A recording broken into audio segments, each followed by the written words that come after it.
بسم الله الرحمن الرحيم.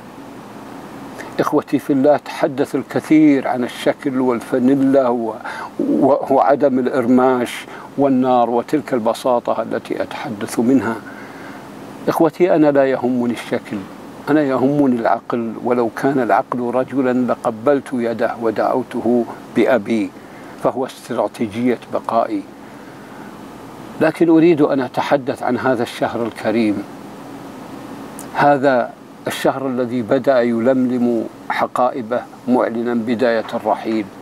استوقفته فالتفت إلي وقال: ماذا تريد؟ أتحادث القمر أم تحادث الشهر؟ قلت: لا، أنا متقاعد والقمر يعني لي، فأنا أبنيه عدا حتى يكتمل وأهده عدا حتى يهتلل، ولي في ذلك شأن، ولكنه سبقك بيوم، وأريد أن أتحدث عنك أنت أيها الشهر. يقال أنه في رمضان يصفد الشيطان. قال: صدقت، وذلك في زمن النبي والسلف الصالح وحتى الآن. قلت له بلسان الخليج: لا يا رمضان، خبرك عتيج، لقد تغير كل شيء. أصبح الإعلام في رمضان ينشق عن شيطان يا رمضان. قال لي: صح، أتحكم بما لا تعلم؟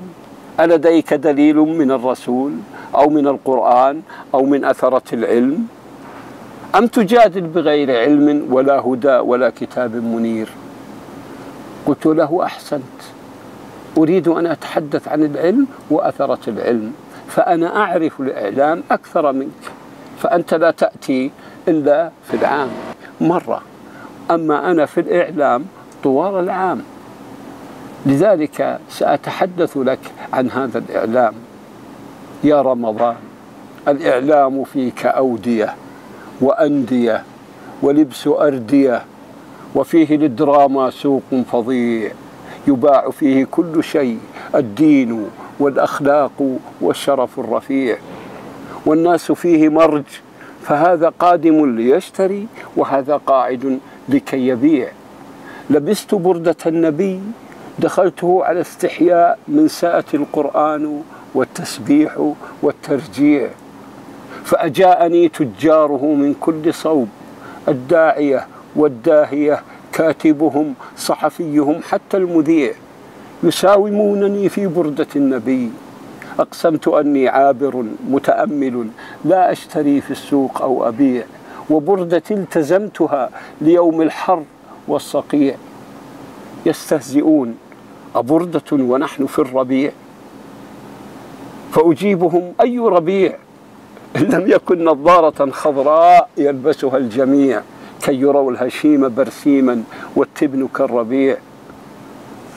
انصرفوا يتفكهون: ماذا يقول ذلك المجنون؟ أبردة للحر والصقيع؟ يستهزئون بالجلباب وخلفهم يوم الحساب، فبعضهم لجهله وبعضهم لعلمه وبعضهم نفاق. إن تبلغ التراق هل يرجعوا وراءهم ويقرأوا في قلم البراق؟ الريح إن لم نرها نقرأها في كل نافذة، في كل باب نقرأها في أوهن الأوراق. فأين يذهبون